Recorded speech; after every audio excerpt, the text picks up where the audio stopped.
Γεια σου, είμαι ο Αλέξος Βανδόρος και σε καλωσορίζω σε ένα επεισόδιο της σειράς Power Stories στο podcast το αποφασίζω. Σήμερα έχω μαζί τον Στέφανο Χατζίαη. Το είπαμε σωστά. Στα από 4 χρόνια το βάζω σωστά. Με κοίταξε στα μάτια.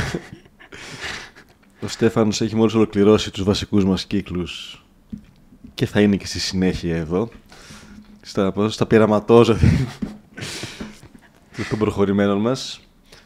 Στέφανε, για να το πιάσουμε έτσι ωραία, θέλω αρχικά να συστήσεις τον Στέφανο πριν έρθει εδώ στους ανθρώπους, έτσι, την πορεία σου, που ήσουν, τι έκανες και πώς έφτασες κάποια στιγμή να μπεις στο πρώτο σεμινάριο, ποια είναι η αφορμή. Λοιπόν, εγώ τέλος πάντων έχω γεννηθεί στην Αλβανία. Ήρθα εδώ 16 χρονών. Από τα 17 περίπου τελείωσα με το σχολείο και όλα αυτά, οπότε δούλευα. Αρχικά σε δουλειές, τέλος πάντων, ως πιτσιρικάς. Μετά ξεκίνησα και δουλεύω από 30 χρόνια τώρα, ας πούμε, είμαι στον τομέα των logistics. Από όλα τα κομμάτια, δηλαδή, από αποθηκάριος, οδηγός, μέχρι που αναλάβω και μεγάλες αποθήκες, ας πούμε, να τρέχω όλο το κομμάτι. Επαγγελματικά αυτό κάνω, σε διάφορες εταιρείες. Είχα και κάποια στιγμή και δική μου μεταφορική. Αυτή τη στιγμή είμαι σε μια εταιρεία κατασκευαστική που ασχολείται και με τηλεπικοινωνίες. Έχω μια εμπειρία πάνω στο κομμάτι αυτό, οπότε ταιριάζει. Και προχωράμε για τα παραπάνω. Εσύ πότε ήρθες μας πρώτη φορά? Το 19. Γιατί? Από περιέργεια. Δεν είχα... Από πού έχεις ακούσει? Από μια φίλη. Okay. Ιντερνετικά δηλαδή το ψάξαμε στην ουσία. Ψάχναμε κάτι να κάνουμε και ήρθα να δω τι συμβαίνει. Έτσι ξεκινάω τα πάντα. Και αν θυμάμαι καλά, σε μικρό σεμινάριο έχεις έρθει. Είχα κάνει τη δυναμική, το τριήμερο. Μετά μπήκα σε ένα μικρό σεμινάριο. Γιατί ο τρόπος μου τότε ήταν να αμφισβητώ τα πάντα και να μετρήσω τα πάντα αν μου κάνουν ή δεν μου κάνουν. Οκ. Άρα μπαίνοντας στη δυναμική, τότε ήταν Zoom ή ζώσεις? Διαζώσεις έχω. Οκ. Εδώ, στο χώρο αυτό. Εσύ πρόλαβες στα εδώ σεμινάρια. Οκ, δεν το θυμόμουν αυτό. Εδώ κολλάει το για φαντάσου. Εγώ το θυμάμαι. Θυμάμαι και το θυμάμαι. Και άρα εσύ πρόλαβες τα σεμινάρια όπου ανοίγαμε την πόρτα και μπαίνατε. Δεν ξέρατε που μπαίνατε. Σωστά. Περιέγραψέ μου λίγο τον τεχνοκράτη. Αυτό που λέμε ότι τα σεμινάρια τα κάναμε παλιά στα γραφεία μας. Είχε έναν προθάλαμο έξω μικρό στη γραμματεία. Ήταν διπλή πόρτα όπου ήταν κλειστή πριν το σεμινάριο, γιατί δεν είχαν πολλούς ανθρώπους ούτως ή άλλως για να μπουν όπως τώρα. Και άνοιγε η πόρτα και μπαίναν κατευθείαν στο βιωματικό. Εγώ μπήκα, έφυγα Παρασκευή, θυμάμαι, ήταν τότε γεμάτη μέρα στην εταιρεία που εργαζόμουν. Είχα έρθει τελευταία στιγμή, δεν πρόλαβα να το μετρήσω τι είναι αυτό που συμβαίνει, απλά μπήκα τρέχοντας.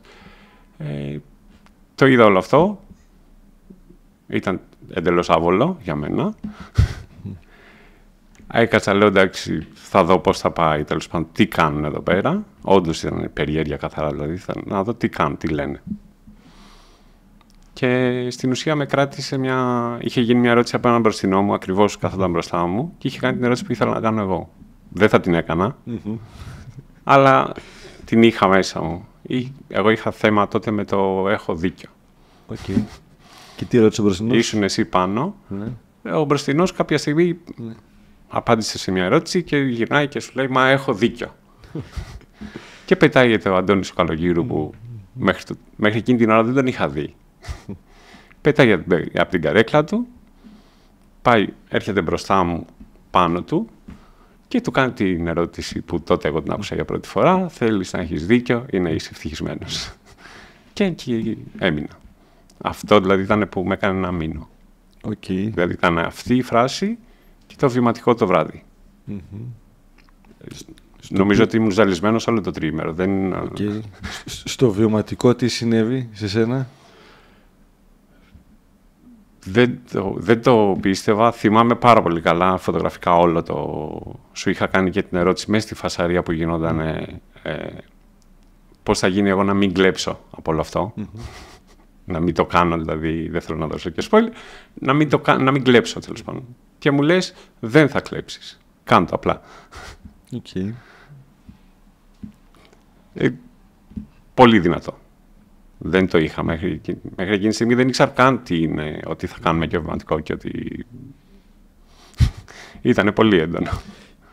Και επειδή έχει ενδιαφέρον το δικό σου story στο κομμάτι αυτό, γιατί δεν έκανες στην Ακαδημία, αν θυμάσαι το... Γιατί έκανα τη μικρή Ακαδημία, των φόβων τότε. Άρα ήθελες να πάρεις... Ή το καλό παιδί. Να δοκιμάσεις μια μικρή δόση. Ήθελα να πάρω κάτι μικρό, να δω αν μου κάνει όλο αυτό και μετά να δω αν θα προχωρήσω. Την επόμενη χρονιά έσκασε το COVID. Εγώ δεν ήθελα να κάνω Zoom και πήρα ένα χρόνο παύση και συνέχισα την αμέσως επόμενη χρονιά. Ξεκίνησε το 21. Μίλησε μου γι' αυτό. Στην πορεία πλέον της εβδομαδιαίας επαφής και πώς επηρέασε τα στάδια τα δικά σου. Ήταν όλη η χρονιά, μάζευα απλά πληροφορία. Σχεδόν όλη τη χρονιά. Προς το τέλος, ήρθαν κάποια πράγματα, καθίσανε, αλλά το μεγαλύτερο περιθώριο χρονικό ήταν μαζεύω πληροφορία. Τα έκανα για να δω ότι λειτουργεί. Δεν ξέρω αν με θυμάσαι, ας πούμε, το καλό παιδί. Αμφισβητούσα τα πάντα. Θυμάμαι, δεν ήσουν όμως ευχάριστος στην τάξη. Ήταν ο τρόπος μου να αμφισβητώ τα πάντα, να κάνω challenge για να δω, για να πάρω την απάντηση. Το οποίο παρεπτόντως είναι και πολύ χρήσιμο, ενώ ότι εσένα είναι ο τρόπος σου, για μας μπορεί να έχει λίγο πρόκληση. Μεν, απ' την άλλη, επειδή δεν είναι τυχαία από οι άνθρωποι μαζί, ήταν και αυτά που θέλαν και άλλοι να εκφράσουν ενδεχομένως. Και εσύ, ενώ στο σεμινάριο δεν το έχεις κάνει, εκεί που ήταν πιο ασφαλές το περιβάλλον, προφανώς το... Τις καλύτερες απαντήσεις έχω πάρει από ανθρώπους που αντιδρούσαν σε κάτι που κάτι δεν μπορούσαν να το χωνέψουν, ας πούμε. Και αυτό είναι ωραίο, γιατί πολλές φορές υπάρχει και αίσθηση ότι πάω κάπου και ο άλλος τώρα είναι ευθυντία και μου τα λέει και εγώ πρέπει να τα δεχθώ και όλα. Δεν πάει έτσι τώρα. Σε μένα όχι σίγουρα και απλά όταν εμπιστευτώ, δηλαδή στο χρόνο επάνω που ένιωσα ασφαλής, ένιωσα ότι εδώ θα υποθούν πράγματα για τα οποία ξέρετε τι λέτε, δεν είναι... μετά τα κάνω δικά μου. Okay. Και στην πορεία αυτή πρακτικά εργαλεία, έτσι, γιατί ακούνε και άνθρωποι που δεν έχουν έρθει ποτέ, δεν μας ξέρουν στο τι κάνουμε. Ναι. Και λέμε ότι είναι πρακτική μέθοδος και αποτελεσματική. Έτσι, πρακτικά εργαλεία που εφαρμόζεις τακτικά και σε βοηθάνε. Έβαλα πρωινή ρουτίνα στη ζωή μου. Okay. Η οποία έχει κομμάτια από... τις τεχνικές μας. Από τεχνικές που έχω πάρει εδώ μέσα, ας πούμε, έτσι, από τις ανάσες, από τη δήλωση, ξεκινώντας με τη δήλωση, τη θετική μας, από ανάσες που θα κάνω, από το περπάτημα που θα έχω βάλει στη ζωή μου, από... μιλώντας μετά στη συνέχεια, από το αστέρι μου που είναι άχαστο, από αυτό που... Το τρίπτυχο που εμείς λέμε κορυφαία κατάσταση, είναι για μένα καθημερινότητα. Και άρα το να μπορώ να ανεβάζω την ενέργειά μου, θέλω να είμαι μόνιμα εκεί. Το μόνιμα δεν νομίζω ότι... Ακόμα δεν το έχω φτάσει εγώ σε αυτό. Αλλά κάθε φορά που χρειάζομαι ή που νιώθω ότι λίγο πέφτω, ότι χρειάζομαι κάτι, ένα μπουστάρισμα τώρα για να βγάλω οτιδήποτε χρειάζεται να κάνω εκείνη τη στιγμή και νιώθω ότι το χρειάζομαι, το κάνω. Για μένα είναι καθημερινότητα. Τέλεια. Χτίσει αυτό το εργαλείο, ότι όποτε θέλω να... Ταχεία φόρτιση το λέω. Ταχεία φόρτιση, λοιπόν. Έτσι το χρησιμοποιώ. Δεν το έλεγα έτσι, αλλά έτσι το χρησιμοποιώ. Ακριβώς. Okay. Και επειδή έχουν καταλάβει όσοι ακούνε το ποιόν σου, ή βλέπουν. Πλάκα κάνω. Μπαίνεις με αμφισβήτηση στα πράγματα. Και είναι μια χαρά αυτό, γιατί περίπου ταιριάζουμε ή ταιριάζαμε. Και εγώ στην παλιά ζωή μου. Νομίζω και εγώ είμαι πάνω στο... Αλλάζει αυτό σιγά-σιγά αλλάζει όμως, δεν έχει γίνει. Πώς βίωσες είναι το ερώτημά μου, και τη δυναμική θα πω κυρίως, ίσως και στην πρώτη τη μικρή Ακαδημία, το κομμάτι της ομάδας και της σύνδεσης. Ποιο είναι το δικό σου, η δικιά σου πορεία εκεί? Με τον ίδιο τρόπο. Παρατηρητής. Παρατηρητής μέχρι τα Χριστούγεννα τουλάχιστον. Μετά με κάποια παιδιά που ένιωσα ότι μπορώ να έχω πράγματα να πω ή να μοιραστώ οτιδήποτε, αρχίσαμε, κάναμε παρέα, όχι πολύ έντονα, αλλά είχαμε και το να βγαίνουμε έξω, να βρεθούμε και έξω από το μάθημα. Υπήρχε στιγμή που έγινε κλικ συγκεκριμένη στιγμή ή... Όχι, κάποια στιγμή ήμασταν έξω και λέμε «ΟΚ, μας λείπει αυτό, είναι λίγο το μια φορά τη εβδομάδα». Δηλαδή, καθόμασταν έξω, κάναμε μισή ώρα κουβέντα, λέμε γιατί δεν το κάνουμε και λίγο μια άλλη μέρα, ας πούμε, να το έχουμε. Και κάπως έτσι ξεκίνησε. Και πού έχει φτάσει σήμερα? Σήμερα έχει φτάσει σε μια ομάδα. Μίλησε για τις φίλες σου. Σε μια ομάδα που είναι δικοί μου άνθρωποι. Ο Στέφανος για τα κορίτσια. Έχουμε και όνομα. Απλά είναι άνθρωποι που αγαπιόμαστε πάρα πολύ, στηρίζουμε ένας τον άλλον. Βρισκόμαστε, συζητάμε πάρα πολύ και όλο αυτό είναι υπέροχο. Κάποια στιγμή που θυμάσαι από όλο το κομμάτι αυτό που έτσι είναι χαραγμένη?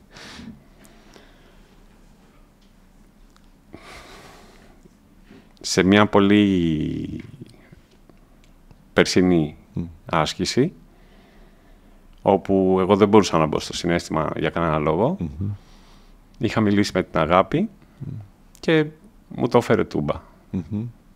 Δηλαδή, ήταν από τις στιγμές που ζορίστηκα πάρα πολύ σε όλο αυτό το χρόνο που είμαι εδώ. Βρήκα λοιπόν τα κορίτσια στο καφέ, με είδανε και μου λένε «Τι έχεις?» Πριν προλάβω να ολοκληρώσω τι υπόθηκε,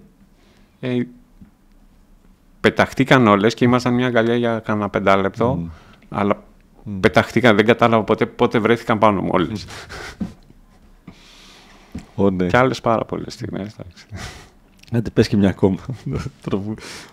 Πάρεις να δίνεις στον κόσμο. Όταν μοιράστηκα κάποια στιγμή μια δικιά μου ιστορία, είχαμε κάτσει όλοι μαζί και γράψαμε και ένα τραγούδι. Δεν έχει κυκλοφορήσει ακόμα. Πόσα δεν ξέρω. Μόνο θέλω να ξέρω. Θέλεις. Live μαθαίνουμε λοιπόν εδώ ότι βγαίνουν και άλλα τραγούδια. Γιατί μέσα στην παρέα περιγράφει είναι και η στιχούργος μας που γράφει και τα επίσημα. Μπορεί να ακούνε αυτό το podcast άνθρωποι οι οποίοι για να φτάσουν να ακούνε μέχρι και εδώ μας έχουν ακούσει με την αγάπη σε διάφορα επεισόδια, έχουν πάρει προφανώς μία αξία και μπορεί να είναι στο μετέχμιο το ρε παιδί μου και καλά ακούω εγώ τώρα από το αμάξι από το σπίτι μου να πάω ή να μην πάω να το δοκιμάσω. Προφανώς να πάω είναι η απάντησή σου, αλλά πώς θα το... Αν είσαι σε ένα καφέ με ένα τέτοιο άνθρωπο. Είναι podcast, δεν είναι καφέ για να έχω το χρόνο να... Ξέρεις ότι αν με αφήσεις θα μιλάω για πάρα πολλές ώρες. Ο μορφότερος τρόπος που έχω ακούσει την παρακίνηση του ήταν πάρε ένα χαρτί και γράψε 5 ονόματα των ανθρώπων που αγαπάς πιο πολύ στη ζωή σου. Αν το δικό σου όνομα δεν είναι πρώτο-πρώτο, έλα στο σεμινάριο. Ωραίο. Και έτσι για να το πάμε προς ένα κλείσιμο, ο τωρινός Στέφανος σε σχέση με τον προηγούμενο Στέφανο, πες μου 3 βασικές διαφορές που έχει. Μην μου πεις είναι όλος αλλά διαφορετικός. Πού είναι? Μα είναι. Πόσο χρόνο έχεις? Έχω.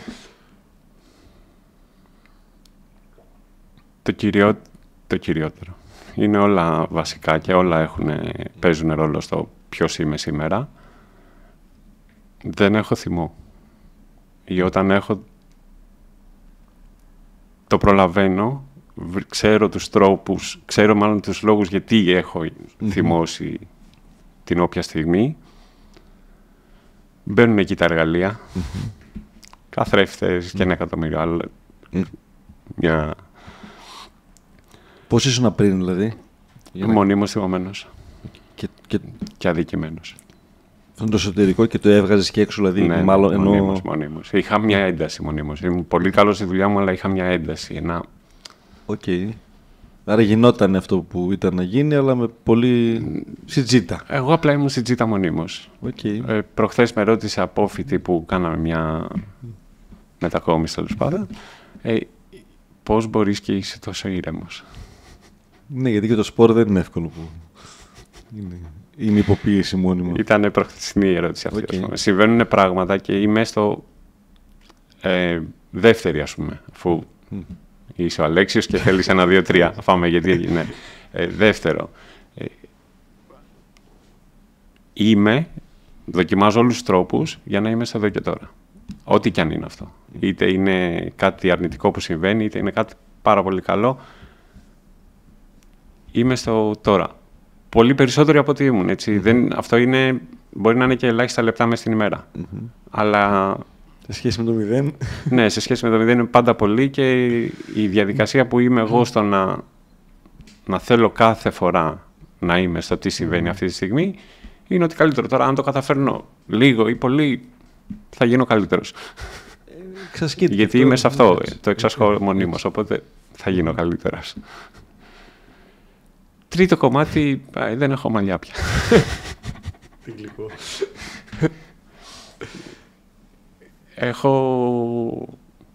Έχω μάθει να εκφράζω τα συναισθήματά μου. Πολύ πιο εύκολα. Δεν το έκανα ποτέ καν. Ήτανε 2-3 φίλοι κολλητοί που ξέρανε τα μισά από τι συμβαίνει και τίποτα άλλο εκεί πέρα. Όλο το άλλο ήταν μια επιφανειακή σχέση. Ναι, στο χαβαλέ, ναι, σε όλα, στην παρέα, αλλά μέχρι εκεί. Και πώς νιώθεις με αυτό? Όταν το έκανα την πρώτη φορά, ήταν επιτηδεμένο. Απλά το έκανα γιατί είπαμε στο μάθημα ότι χρειάζεται να το... Ναι, σιγά σιγά έχει γίνει πια τρόπος. Είναι ωραίο αυτό που λες, γιατί πολλές φορές περιμένουν οι άνθρωποι ότι θα φτάσουν, το κάνουν κατευθείαν και όχι, σωστά δεν υπάρχει εδώ, στο βαθμό που το μέγιστο.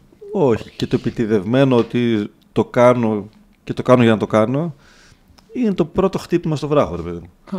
Αυτό. Κάπως έτσι ξεκίνησε. Τώρα έχει γίνει τρόπος έκφρασης.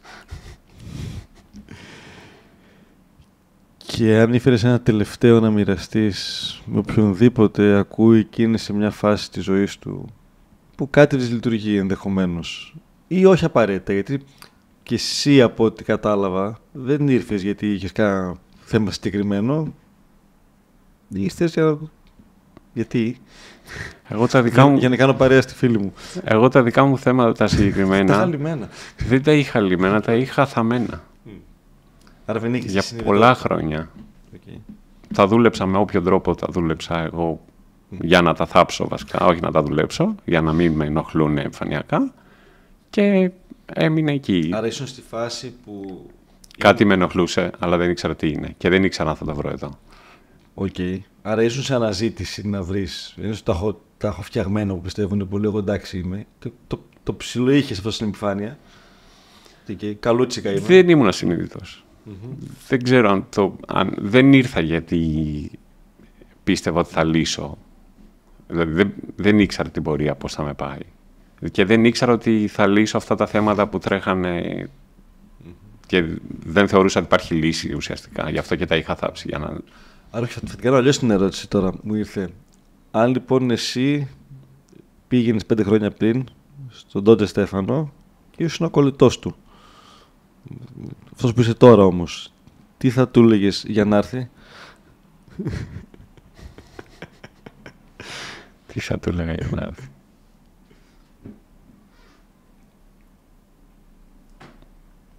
Θες να γίνεις όπως είμαι εγώ? Τέλειο. Το όπως είμαι εγώ είναι απλά γελάω πολύ πιο συχνά. Ναι. Αυτό, εγώ είχα και θυμό και...